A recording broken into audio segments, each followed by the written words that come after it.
All right, so first off, April, thank you very much for letting me interview you and being a part of the Mum's Fitness Journey interviews that is also connected to New Directions as a sister business. So thank you very, very much.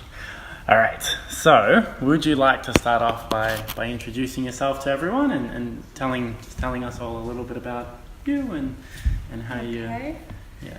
I'm April.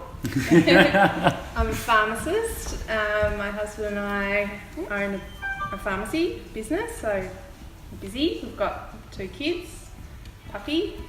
Yeah, puppy's on her lap right now. Yes, keeping him quiet. What else? That's really it at the moment. That's, we've got busy life. Busy life. Yeah. And managing to fit in exercise at the moment as well, which is good. But it wasn't always the case. Yeah, absolutely. You want us to be the start back then? Oh, yeah, you can dive straight into it. All right. This is going to be really nice.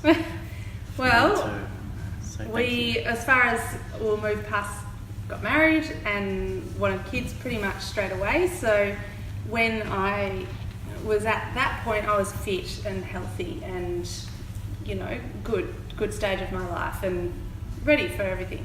And I think once I got pregnant, one of the main things that I had no idea about and that I wasn't ready for was the fact that my body was no longer mine anymore. I felt like it was different to pre-pregnancy. All of a sudden it changed.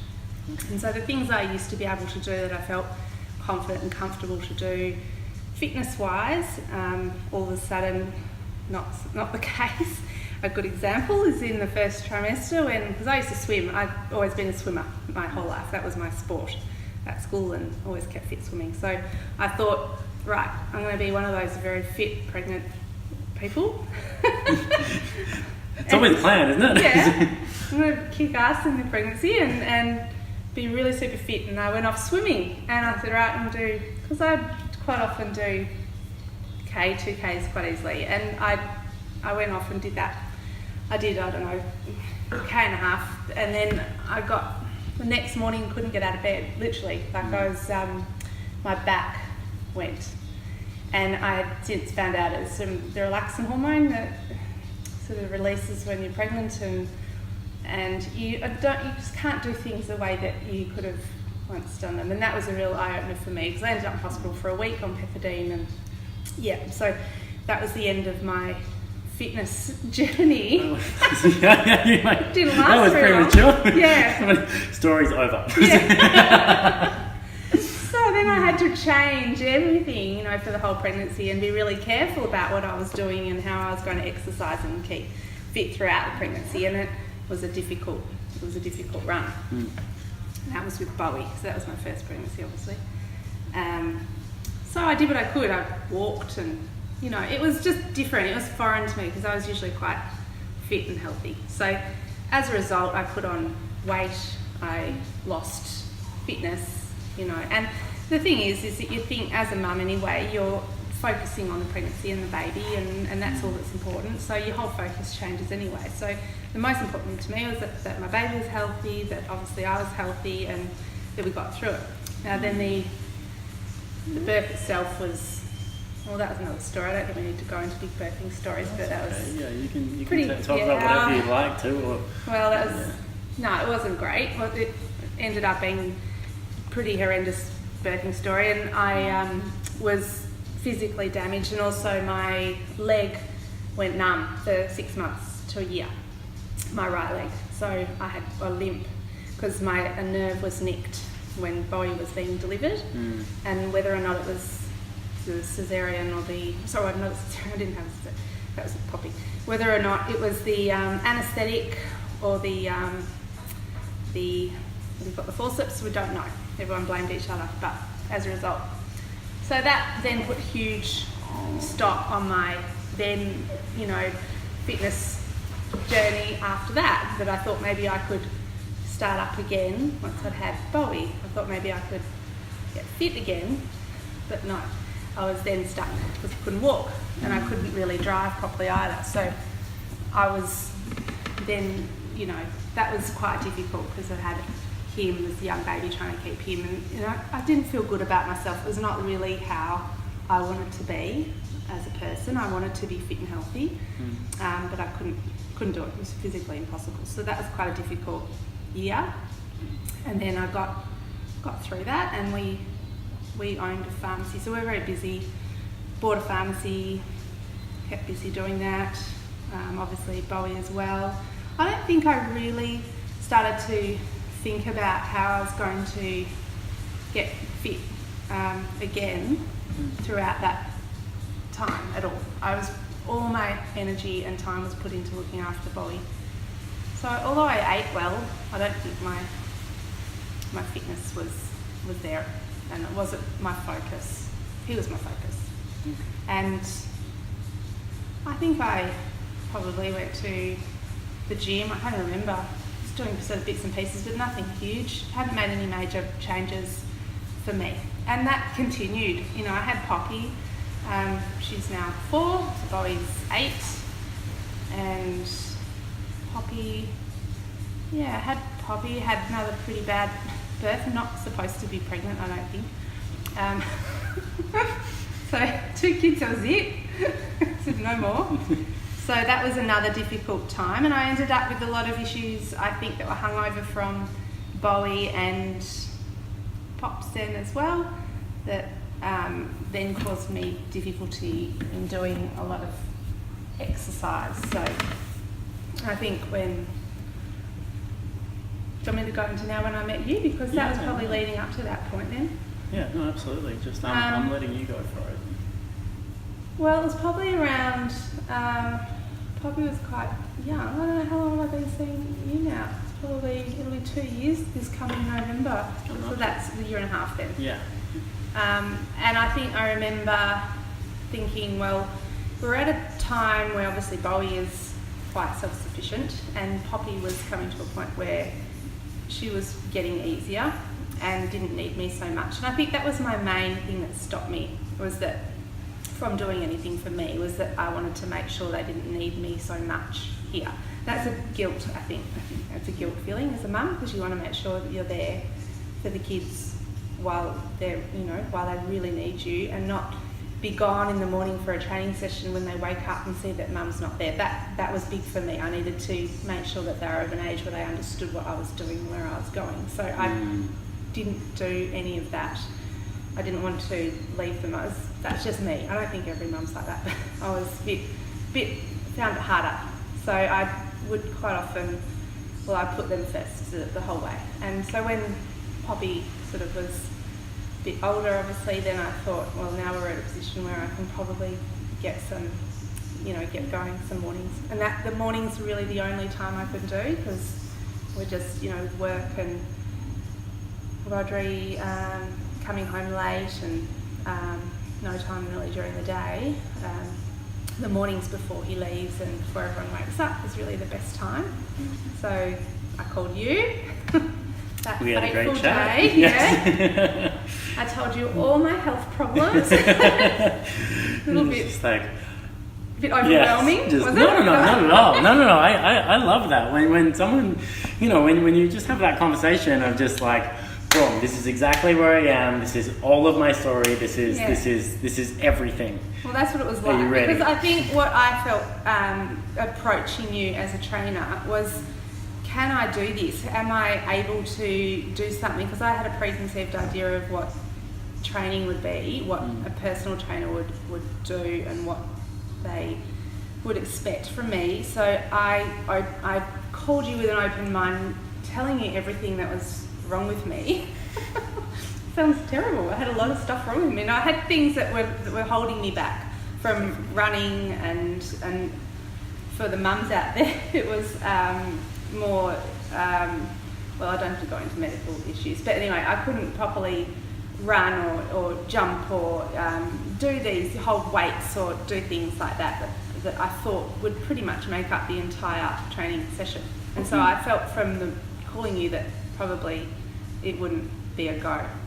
It's reassuring. So the moment I started talking to you, I was like, this isn't going to work. But let's go. I was waiting to see what you could do for me. Yes. I thought, here you go, better off knowing everything that's wrong with me, and can I still do anything in the class? Is there a possible way to get me fit? Yes. That's what I was thinking. And, you know, am I going to just end up walking around a lot, or are there other things? You know, that's really what I was thinking. And I was willing to give it a go, and obviously you didn't have a morning session in place, which would suit me, but you made one, so that's great. So I started coming, and we started very slow, which is good, and you're very, very, very good at giving me things that, you know, exercise and different sessions that were tailored to me and what I needed to do. And I think that was quite good because it was a slow start. And it gave me then, over time, confidence to maybe push a little bit more and a little bit more. And I still had to get over the hurdle of, am I physically able to do these things? And that involved obviously a few doctor's visits and things to make sure that I was okay. Do you want to tell people just a little bit about that? Because I think it is important. Yeah. You don't have to use the definitions. Or no, it was all about pelvic floor issues, and my pelvic floor had become very weak as a result of the first birth, which it would be very understand after hearing Bowie was 10 pounds, which you wouldn't really know about that, Matt. But I do, don't you? Well, I don't know, but I know the numbers. It's a very, very big baby to be giving birth to naturally, and you know, they don't fit at that size. Hi, Pops. You all right? Okay, I'm just talking. Is that all right? Do you need anything? You're okay. You can come out.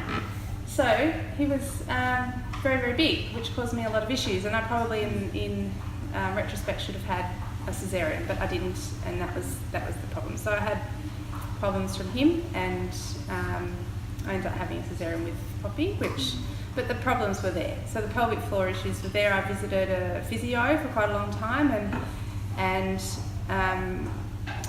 I was told that I couldn't really lift any weight, and I should be careful for the rest of my life lifting weight, especially washing. I couldn't lift Poppy anymore, so I had to tell her she had to start walking around. She's only quite little, but she was really good. And, you know, my life changed because I just basically didn't lift anything. And then the thought of, actually, how am I going to do personal training if I can't lift anything? And I was at a point where, you know, I could have ended up with surgery. I wasn't that bad, but if I didn't listen to the advice I was being given, that's how I felt. That it was all going to go awry, and I could end up having surgery, or it could end up a lot worse with actual symptoms. I wasn't symptomatic at all. I had no issues, but it was just more of something that, like a ticking time bomb. That's what I felt. So the physio was basically telling me I can't run anymore, and I was at that point, I think, doing a few fun runs, but I was told, no, you shouldn't be running, maybe just walking.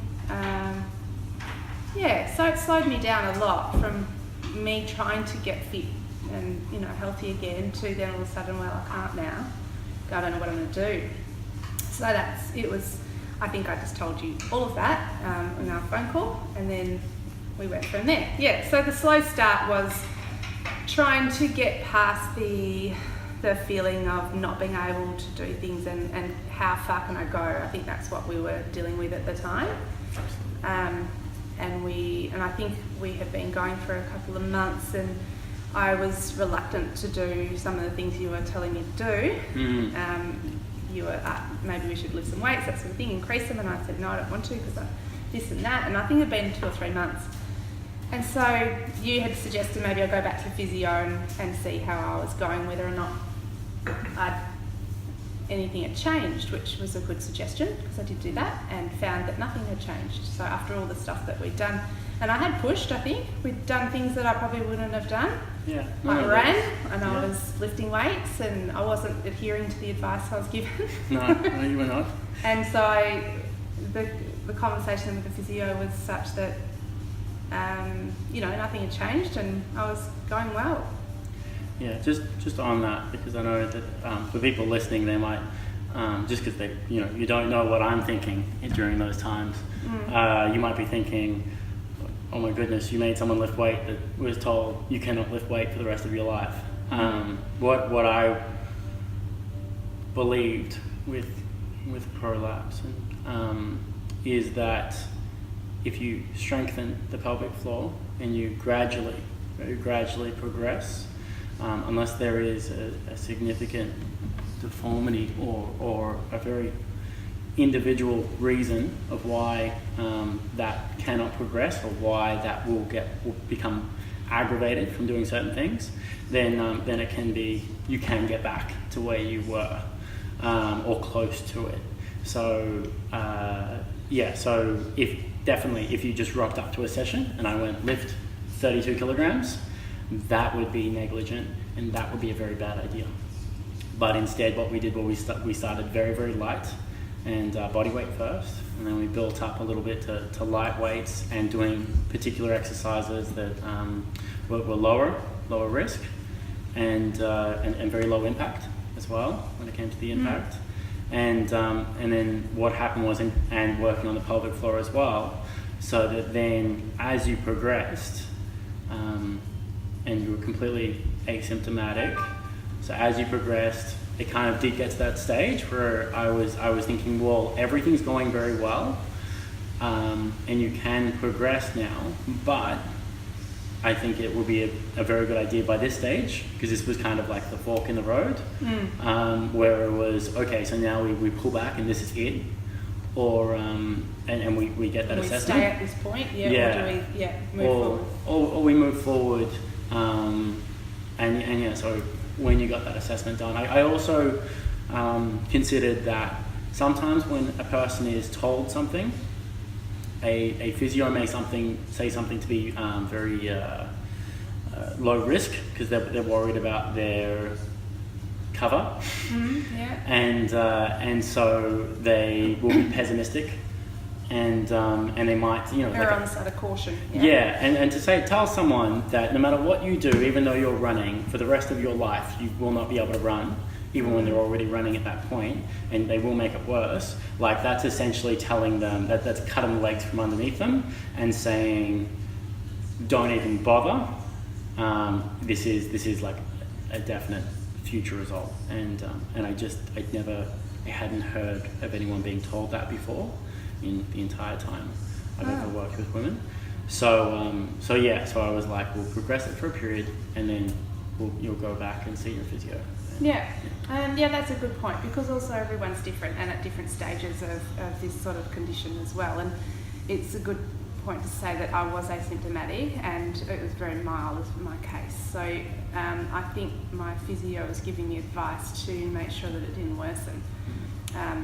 And so I was not coming into you with issues of, major symptomatic issues. I had none really in that regard. So they were real though, and the fear was real, and you'd had enough problems in the past you just listed to be definitely warranted caution.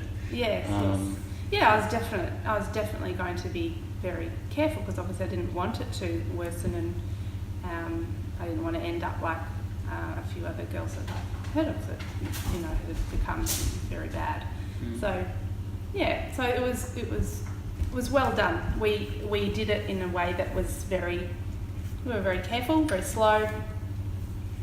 And then I think after that point I became a bit less concerned or cautious and a bit more confident about my own body and I think that also comes back to the start when I said you don't know your own body when you become pregnant, and that sort of continues up. I mean, I think it's only now that I know really what I probably don't know what I'm capable of. You'd probably say, no, I don't. We might differ in our views there. But I feel a lot more confident now to be doing, obviously I'm running a lot.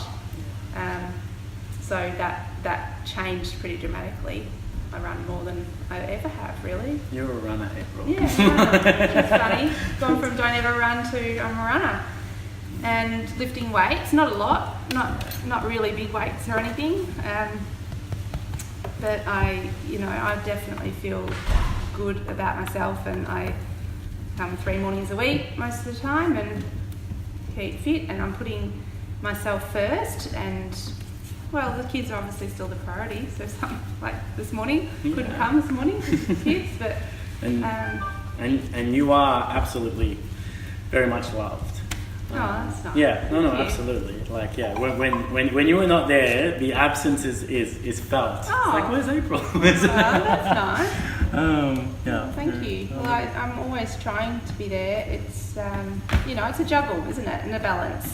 So I will always try to be there 3 mornings a week, because I think it's very good, obviously, for me, and it keeps me and my life balanced, and I think we're in a good stage at the moment, keeping myself feeling good, and it helps look after the kids and everything, keeps everything in balance. So it's taken a while, but absolutely.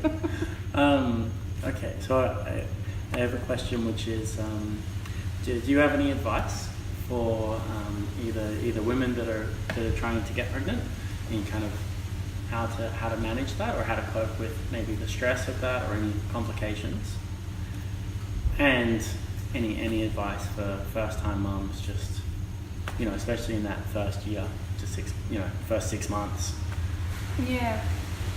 Well, I suppose getting pregnant and having those expectations of yourself that I don't think mums should put so much pressure. I felt a bit of pressure to stay fit and healthy and not put on too much weight. A pregnancy, that's a lot. It's something that comes up, and I think that's something you need to be aware of. Your body might change from what you know, and it then is difficult to have those expectations of yourself going into a pregnancy, not knowing how you're going to go, how your body's going to cope with a pregnancy, because it's a big deal having a baby and having a little person growing in you. You don't underestimate how much it will change you, and all the excitement that comes with it as well.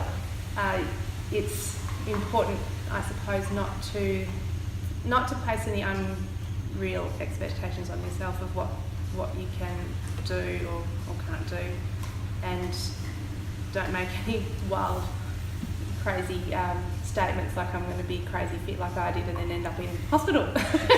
So just take it easy, enjoy it, and oh gosh, that's the dog, okay.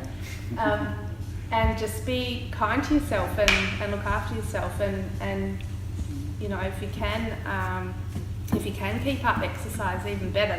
That's great. To be fit and healthy during pregnancy, I think would be fantastic. And from what happened to me, obviously I couldn't necessarily do it to the best of my ability, but I think it would have helped me enormously had I come out the other end being probably a little bit fitter than I was.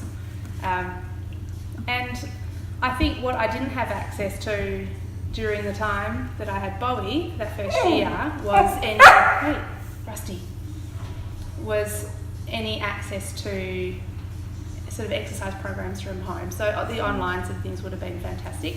But having said that, you spend a lot of time inside anyway, and it becomes a bit like Groundhog Day sometimes, and you need to get out. I think that's one of my advice, good advice to first-time mums, is to make sure you get out and about and don't get stuck at home too much, because it can be the same old. Babies don't really talk to you at all at the first year, and it's hard if you're home alone with the baby. So to make those connections to a group like this, and to meet other mums and other babies, and to make yourself feel good, endorphins and exercise, then that would have been a great thing for me to have done. So, I came in later. Yeah.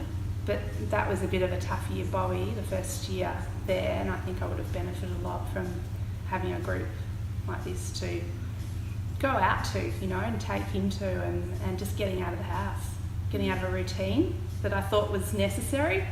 I thought you get told you should have a baby in a routine, but they don't really need a routine at that particular age. They just should, the routine could be that they're out and about with you all the time.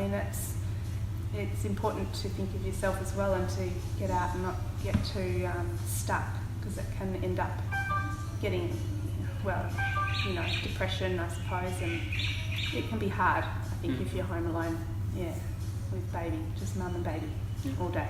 It doesn't matter who you are. If you're isolated, it's going to have a big impact. Yeah. So having this opportunity to come out and meet people and exercise, and I think it would be fantastic. Would have been good. Where were you years ago?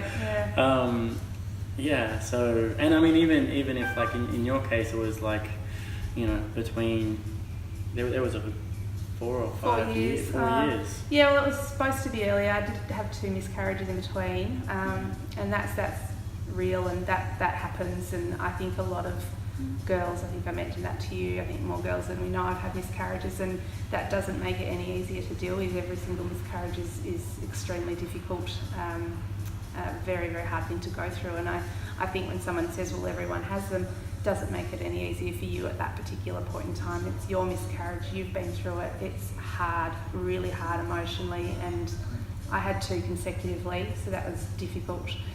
We wanted to have Poppy a bit closer to Bowie, but that put pay to that. And I actually did think after the second miscarriage that maybe I'm not cut out, let's not do this, because it is hard, really hard. Getting pregnant is so exciting, and then to have that feeling, and then again, it was hard. So so we had 4-year gap, exciting, Poppy came along and all good. And then I was a bit older then, so then all the tests come along with that, which makes it a little bit more difficult because I was over 35. All of a sudden, the number of tests go up. You wouldn't know that, but you do. Yeah. I do. You do? Because that's a higher risk category. Yeah, high risk. So, there's amnios and teeth and things like that you have to endure, and that then becomes quite a stressful pregnancy because you're told that you might have to do this and that, and things that you don't necessarily, I didn't have to do with Bowie. So, so that all worked out, but it was that longer gap. So I suppose my lack of exercise, fitness, or focus on me went for a lot longer than I would have necessarily had it done. No, I more said that just to say that it's okay. Like, sometimes there is a gap of 4 or 5 years, whereas like the priority is not on you. And then it doesn't matter if it's been 4 or 5 years like that. You can kind of come back to yourself a little bit. Oh, sure. Yeah, absolutely. And I think, it's never too late to come back and to say that now is the time.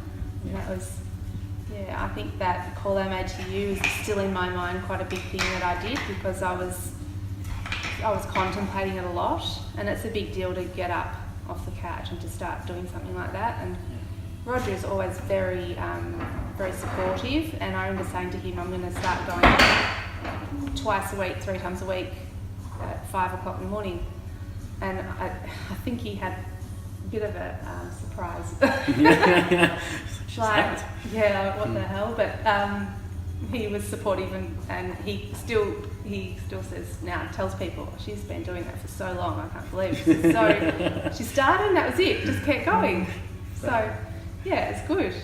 It's good. So I do have a question when it comes to having miscarriages, and it's something I've asked everyone so far, which is because everyone will likely have a slightly different answer, which is how did you get through that period, that period of obviously losing your baby, and then come back Coming together? Through it. Yeah. What did you do? I think I was what was easier for me was that I had Bowie already.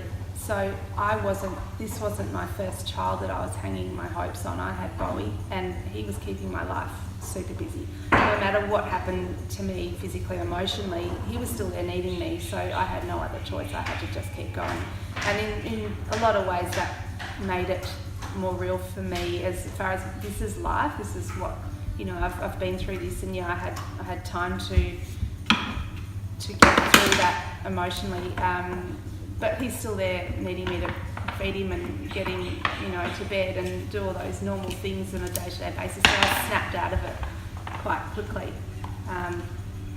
But it doesn't take away from the fact that it was a highly emotional period, and I think, you've got all the hormones running through you being pregnant, which makes you highly emotional anyway, and then to lose baby makes you, obviously, that heightens that, and the hormones that are running around your body then don't do you any favours at that point. So everything is hugely it's enhanced, and I think that's what makes it so difficult. But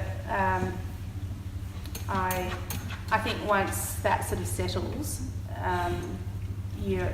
your hormones, and it brings your emotions down, then you tend to be able to see the wood for the trees and decide then what you're going to do next, and whether you decide to try again. So I think for me, it was the fact that I already had one, and I felt very lucky to have him, and to be able to him to be there and to be loving me, and it just made it a lot easier for me to get through. I think I was in a better position than I suppose a lot of mums are in that regard. And for all the dads out there, how do we best help you in well, it's hard for them too, and know? that's the thing. I mean, it's very, very hard for Rodri at the same time, going through that, and for the dads having to do that. So it's just as hard for them, I suppose. And I think that's just goes to the strength of the relationship, and how you get through that emotionally and lean on each other, support each other, and that's really all that can, time heals. That's it. As life goes on. I suppose I'm a little bit pragmatic as well, and I tend to I don't dwell so much on things like that. I just sort of move on. Sounds a bit harsh, but I had to, because there's no other choice. That's it. That was what happened, and that's it. So you just got to just move on and decide, and then make the decision of what we do it again. And yes, we did, and obviously it all happened again. So not ideal, but then we did it again. So you've got an end point in mind, and that's what I felt like I needed. I wanted to have another child. It would have completed our family, so we pushed forward for Poppy. Thank God. Like, this is going to happen no matter what. Yeah. And then my very, very last question. Yes. Is just, is there anything that I should have asked you that maybe I didn't, or anything that you want to talk about?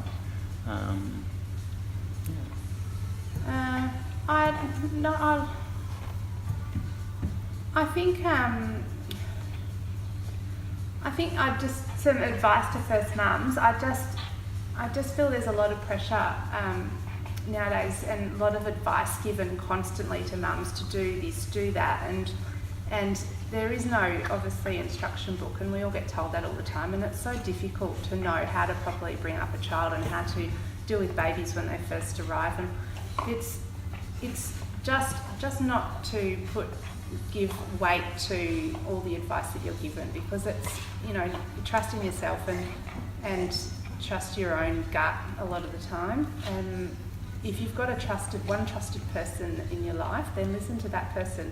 Don't go seeking advice at all different avenues. It sometimes becomes all too confusing. You've just got to do what you think is right. I think that goes, say, breastfeeding and bottled milk, and there's too much pressure to continue breastfeeding when it's. I'm pretty much an advocate for doing what you think is right and what's easy for your life and for the baby at the time, and are they putting on weight or aren't they? And it's just a lot of the time I think there's just too much that's said, and too much advice to confuse poor first mums. And if you can come together in this sort of avenue with a group like this sort of network that you're trying to develop, the whole lot of young mums coming in, or first time mums, then they can lean on each other and talk to each other and have experiences. And the maternal health groups are quite good for that, but just having something out of that as well, to talk about things and to get out and just make sure you talk about things, I suppose, any issues that are coming up, because it can be hard. And I think I felt that I had a lot of, I found things hard, I think, first year, because I probably didn't. I had very good trusted people, but then I felt also pressure to do things and to act a certain way, and I got confused, and it's hard. Yeah. So if you've got trusted people, I think that's probably what I'm trying to say, and listen to them. Yeah, that was beautiful advice. Thank you very, very, yeah, no, Rusty's biting away. Oh, well, that's amazing. Thank you very, very, very much. I think there'll be a lot of people out there that can benefit from that advice, for sure. Just, because there is a lot of advice. The advice is take less advice. Yeah, that's true. From your closest people, and listen to yourself. Yes. Okay. So, I think that's all. yeah. Oh, if you've got more, go for it. I don't know. Hi, Pops. You right, darling? I had, just to touch on something very quickly, after, which I hadn't mentioned, because I could go on all day, but after having Poppy, I had a lot of issues with my hormones. My levels were out of whack, and it was a medical issue. It wasn't anything else. It wasn't psychological. But it did make it very difficult for me to do day-to-day activities, and I found it hard to go and pick up Bowie from school, for example. I found it hard to do things, and I didn't know why I was finding it hard. And I was almost diagnosed with postnatal depression until I pushed for a blood test and found that my thyroid was out of... Okay, darling, I'll be just a sec. My thyroid was out of whack, and that's what was causing me all these problems. Now that took a good year to correct, and in that time I had a whole lot of medical issues as a result. But it was, I think that was one thing I learned, that, I was very quickly almost diagnosed postnatal, and I didn't have postnatal depression. It was something that was important to me to know and to push the doctors I knew that my body wasn't right, and I think it's important to listen to your body and to know that I'm feeling quite happy with my baby. I'm happy. I love having her. I wasn't struggling in that regard. I was just struggling physically. There was something I knew that wasn't right, and I'm glad I pushed that. And I found, obviously, that there was a real reason, which, as I said, took about a year to correct. So it took a long time, and finally I got there. But that's also another bit of advice that I say is, get second opinions, find out if you're feeling, like something needs to be explored further, or, that's important as well. That's probably it. Fantastic. Thank you. Stop him from biting me and barking. All right, thank you very much, and guys, I hope you all enjoyed that, and thank you, April. Okay. Thanks, Matt. Bye.